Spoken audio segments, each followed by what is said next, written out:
আসসালামু আলাইকুম। গতকাল কি বলবো আর আজকের একটা ভিডিও দিয়েছিলাম, তো পরিস্থিতি যেটা দেখে যে আমাদের দেশে তো বিচারের নামে সবসময় প্রহসনই চলে এবং এটা দিনের পর দিন চলে আসছে, আমরা দেখে আসছি।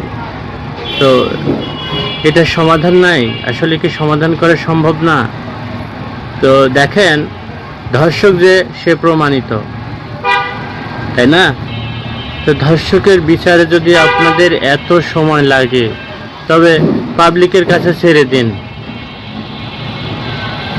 সর্বোচ্চ 1 ঘন্টায় বিচার কি হবে, খতম হয়ে যাবে, সারা দেশ খুশি হয়ে যাবে ইনশাআল্লাহ।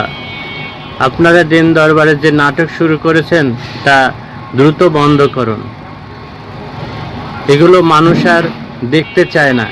সে আমাদের যে ঐতিহাসিক সংস্কৃতি, মানে ঐতিহাসিক সংস্কৃতি বলবো, যে আমাদের পূর্বসূরি যারা ছিল তারা যেই ঘটনাগুলো ঘটিয়েছিল, সেই ঘটনায় একইভাবে ঘটতেছে বা ঘটে যাচ্ছে। তো এই পুরনো ধ্যান ধারণা, পুরনো দেনদেরবার বাদ দিয়ে যে আসলে ভিকটিম তার বিচার করুন, আর যে জুলুম করেছে তার বিচার করুন, এবং সেটা দ্রুত।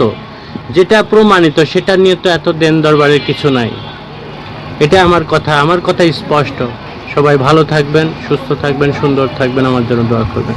আসসালামু আলাইকুম ওয়া রাহমাতুল্লাহি ওয়া বারাকাতুহু।